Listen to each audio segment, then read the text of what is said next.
Hello, world and universe. Welcome to the Trevor Donald Experience. Manifest your truth. And if you're new to the channel, please hit that like and subscribe button. And for all my continued followers, I want to thank you. And man, to all my viewers, I got a very, very weird and bizarre story to tell you. This one is pretty bizarre. This is all about a newly trained police officer who ended up making an arrest, and something tragic happened to both the police officer and the female detainee. So, here we go. Bodies of Tennessee deputy, woman he arrested, found dead in Tennessee River. Family, friends, and fellow law enforcement officials are preparing to say goodbye to Deputy Robert R.J. Leonard today as he will be laid to rest. The body of the deputy, who was transporting a woman to the county jail last Wednesday, was discovered in a Tennessee River along with the woman and his car the next day. Officer Leonard, a rookie with the Meigs County Sheriff's Office, was reported missing Wednesday evening when dispatchers began their evening check-in with all deputies and officers on the road, according to the Tennessean.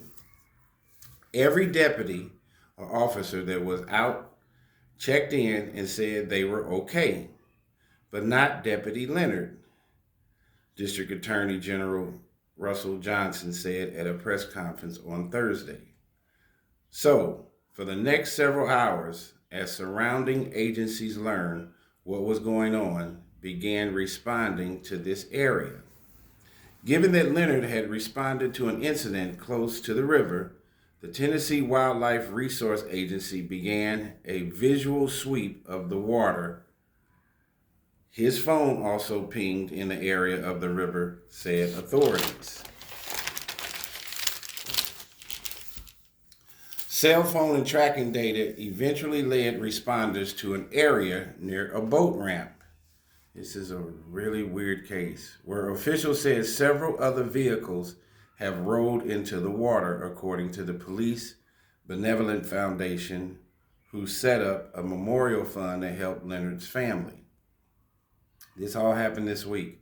On Thursday, yesterday afternoon, authorities confirmed the vehicle in the water was Leonard's patrol car. The vehicle was nose in, but upside down. Wheels up, Attorney General Johnson said, adding that the truck was blown open by the pressure. Leonard was not found in the vehicle, but the driver's window seat was down. The woman who Officer Leonard had detained was found in the back seat, covered in a lot of mud. The female detainee was Miss Tabitha Smith. So, this officer, Leonard, went to a call, arrested this young lady, and as he's taking her to the county jail, he makes a wrong turn and ends up in the Tennessee River. The Meigs County Sheriff's Office could not immediately be reached for clarification on where the deputy's body was found. So he makes a wrong turn. He had been on the phone texting his wife. He makes a wrong turn taking this young lady to the county jail. She's handcuffed in the back seat, and they end up in the river, and both of them drowned, or supposedly she drowned, and both of them ended up deceased. The Hamilton County Sheriff's Office later said that Leonard's remains were later transported to Knoxville Regional Medical Examiner's Office. The cause of his death is yet to be announced, but the assumption is that he drowned. So what happened before Deputy R.J. Leonard went missing? On Wednesday night, Officer Leonard was called to a scene disturbance near the Birchwood community, about 35 miles from Chattanooga. Cell phone service in this neck of the woods is not good, and radio communications are not, as we found out, are not good, Johnson said. Johnson said that Leonard arrived at the scene at 9:48 p.m. and was on his way to the county jail 3 minutes later after making the arrest. Shortly after, another communication took place. The next communication happened approximately 12 minutes later at 10:03 p.m., Attorney General Johnson said. There was a radio communication that had come out and dispatch couldn't tell what Officer Leonard was saying. However, investigators later analyzed Officer Leonard saying water in the radio communications based on voice and analysis tools. At the same time, Leonard's wife received a one-word text message that read arrest. So he had been texting.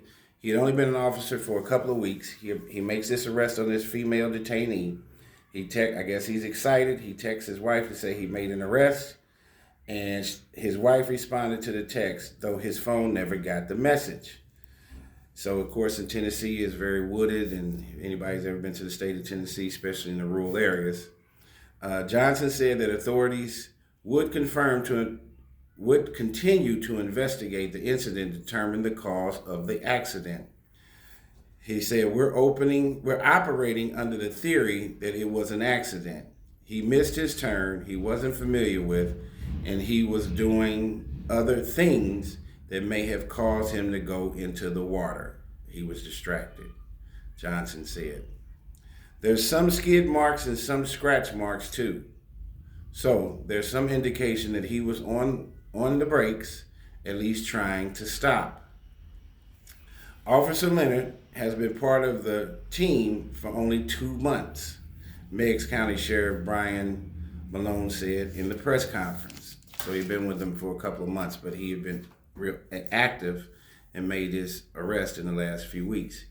He was doing a pretty good job, a really good job. It's just hard when the department is like a family.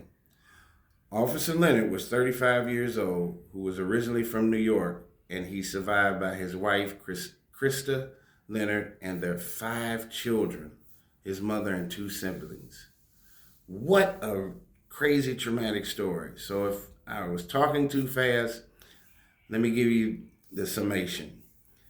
Officer Leonard, new police officer, goes to a call, ends up arresting Miss Tabitha Smith, handcuffs her, puts her in the back of the patrol car. He subsequently takes off driving. He texts his wife to let her know that he made his first arrest, gets distracted, makes a wrong turn, and drives right into the Tennessee River. He dies, and how tragic could it be for the detainee, the female, the young lady, Miss Smith, to be handcuffed and to absolutely drown, and there was no way for her to get out of the situation. She's just going to jail for a minor infraction. He's making his first arrest, and both of them end up deceased. I have never heard a story like this before. I hope that this is all it was an accident. Tell me what you think. This is a very, very bizarre scenario. Here again, he's driving this detainee that he arrested, handcuffed in the back seat of the patrol car. He makes a wrong turn and ends up in the river. Quite possible, maybe he was driving fast. They said he was texting his wife. Why he was doing that on the job to be happy about an arrest, I don't know. Young guy, maybe he was real gung-ho about being a police officer and saving the community from a public safety standpoint, but he ended up making a fatal mistake, and him and the female detainee ended up deceased and died in this accident. It's very important to pay attention to all the things that you're doing each and every day, to utilize the 5 senses that God gave you. Keep your head on the swivel. Accidents happen all the time, and they can happen to anyone at any moment of any time of the day. This man leaves behind a wife and 5 children. He was in the beginning of his life, 35, and this is such a sad commentary. Tell me what you think. This has been the Trevor Donald Experience. Manifest your truth in a positive, righteous, and God-fearing way.